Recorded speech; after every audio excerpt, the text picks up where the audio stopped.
Hello दोस्तों, स्वागत है आपका चंद्रिया क्लासेज में।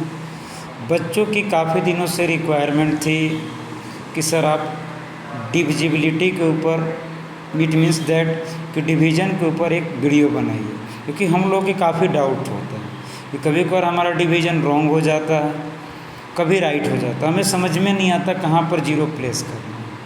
तो बच्चों के रिक्वेस्ट पर आज मैंने एक वीडियो बनाया है, क्योंकि मैं छोटे बच्चों को तो स्पेशली पढ़ाता नहीं हूँ, लेकिन फिर भी रिक्वेस्ट पर मैंने एक वीडियो उन लोगों के लिए बनाया है। ठीक है, तो आप लोग देख सकते हैं बच्चे, इसमें क्या है, डिविजिबिलिटी के जो रूल है हमारे पास। सबसे पहले तो ये जानते हैं किसको क्या क्या कहा जाता है। कह रहा है कि हमारे पास देख सकते हैं कि जो डिविजिबिलिटी है, इसमें सबके तो पहले नाम आपको याद करने हैं बच्चों। और जब भी पढ़ने के लिए बैठते हो, खासकर मेरी क्लास को, तो आपको कॉपी पेन लेकर बैठना है, तो सारी बातें आपको क्लियर हो जाएगी। और एक ही वीडियो में सब कुछ मैं क्लियर करने वाला हूँ। देखिए आप लोग, सबसे पहले किसको क्या क्या कहा जाता है। जैसे एक सिंपल सा एक एग्जाम्पल लिया हूँ, जो ऊपर देख रहे हो आता। डिवीज़न तो सबको आता है, ऐसा नहीं कि डिवीज़न किसी को नहीं आता, बट मुझे टेस्ट समझाना है, रूल को समझाना है। और आगे मैं वेट कीजिए, आपके लिए अच्छे क्वेश्चन मैंने आगे रखा है।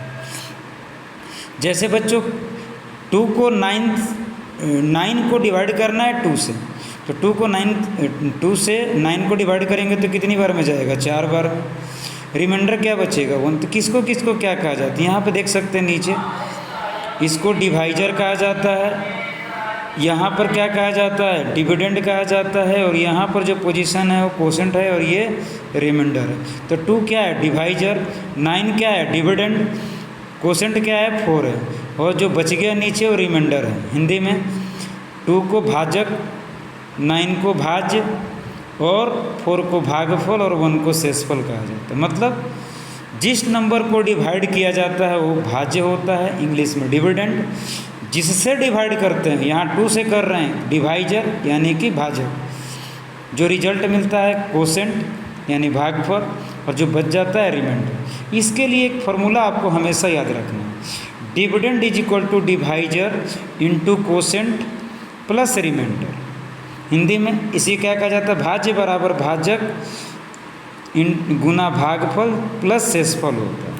अब इन चीज़ों को टेस्ट कर लिया जाए कि मेरा राइट है कि रॉन्ग है।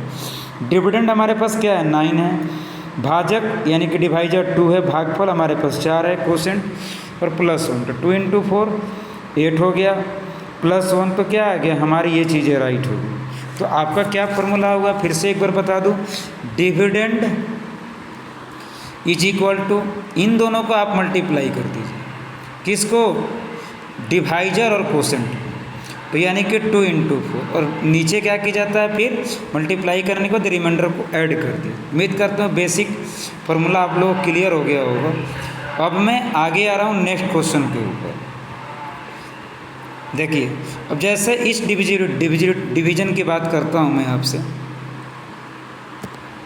हाईलाइट करके बताने की कोशिश कर रहा हूँ। जैसे 7 से हमें डिवाइड करना है 21035 को, तो पता है रूल क्या है कि शुरू में या तो 1 डिजिट ले सकते हो या 2 डिजिट। ठीक है, और आप 3 डिजिट की भी प्रयास कर सकते हो, लेकिन जनरली 2 डिजिट तक ही लिया जाता है। ठीक है, तो हमने 21 को लिया, 3 बार में जाएगा। फिर 0 आया, और 0 आ गया तो 0 तो जा नहीं सकता अब आगे, तो 0 जितनी बार 0 बचेगा आपका, वो 0 यहाँ पर प्लेस कर दिया जाता है।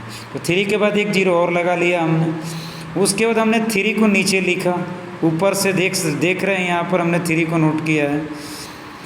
और उसके बाद एक साथ 2 डिजिट को ले नहीं सकते हो, तो एक हमें बीच में एक और 0 देना पड़ेगा। एक तो 0 जो क्वेश्चन में जो दिया गया है इसकी वजह से है, और एक जो 35 है, 2 बार तो लिख नहीं सकते नीचे, तो एक बार हमने 3 को लिखा, और दोबारा 5 को लिखने की आवश्यकता पड़ी, क्योंकि 7 से वो छोटा था।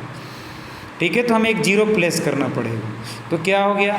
5 बार में चला जाएगा, तो 3005 इसके आंसर हो गया। अब चेक करते हैं कि मेरा राइट है या रॉन्ग है। तो फिर वही formula, dividend is equal to divisor into quotient plus remainder. तो डिवाइजर हमारे पास क्या है? 7 है जो, और डिविडेंड क्या है? 21035 है। कोसेंट हमारे पास 3005 है।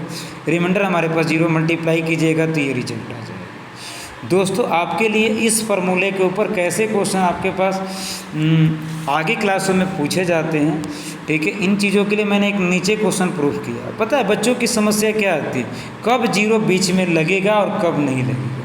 तो दोस्तों एक बार और बता दूं कि शुरू में आप 2 डिजिट को ले सकते हो, उसके बाद अगर आपको 2 डिजिट लेने की ज़रूरत पड़ती है तो आप एक बार में एक ही डिजिट लेते हो। अगेन आपको 1 डिजिट लेना है, हमारे पास डिजिट अवेलेबल है तो क्या लगाना पड़ेगा, पहले 0 लगाना पड़ेगा, फिर हम दूसरे डिजिट को ले सकते हैं। उम्मीद करता हूँ ये बातें क्लियर हो गई होगी। अब देखो या इस क्वेश्चन में क्या किया है, थर्ड वाले में डिविडेंड दे दिया, भाज दे दिया, भागफल दे दिया, कोसेंट, रिमाइंडर भी दे चुका है और हमसे पूछा है कि डिवाइजर बताओ। तो देख सकते हैं आप लोग, मैंने यहाँ निकाल रखा हूँ ऑलरेडी फॉर्मूला लगाकर नीचे, dividend is equal to divisor into quotient plus R remainder. Quotient को क्यों ले लिया उन्होंने, डिविडेंड हमारे पास कितना दे रखा है देख सकते हैं यहाँ पे 47 दिया हुआ, डिवाइजर दिया नहीं तो उसको डी ले लिया, कोसेंट हमारे पास 4 दिया हुआ है तो यहाँ से इसको मैंने ले लिया, रिमाइंडर हमारे पास 3 दे रखा था और प्लस कर लिया। पता है कि सबसे पहले प्लस माइनस को मैं भेजना होता तो पहले 3 को भेजा मैंने इक्वल टू के दूसरे साइड, यानी कि हमने यहाँ पर ट्रांसफ़र कर दिया इसको। जब ट्रांसफ़र हमने किया तो पता है प्लस होगा तो क्या हो जाएगा माइनस, तो 47 में से 3 को माइनस कर लो 44, और जब ये मल्टीप्लाई होता है तो क्या होता है डिवाइड में चला जाता है, तो डिवाइड होने के बाद फाइनली आंसर 11 आ गया। तो 11 हमारा डिवाइजर हो गया यानी कि भाजक। बच्चों इन क्वेश्चनों को एक बार नोट करके दोबारा से आप लोग बना लेना, तभी आपको समझ में आएगा, ठीक है। तो इस तरह से आपके पास इन 4 चीज़ों में से कोई भी 3 चीज़ें दी हुई हो सकती है और चौथी चीज़ें आपको निकालने के लिए बोला जा सकता है, ठीक है दोस्तों। थैंक यू दोस्तों। और कोई इंक्वायरी होती है या क्वेरी होती है तो आप लोग मैसेज कर सकते हैं या कमेंट कर सकते हैं। इस चैनल को आप लोग सब्सक्राइब कर लेना ताकि नेक्स्ट वीडियो आपको मिलते रहे इसी तरह से। थैंक यू दोस्तों, जय हिंद।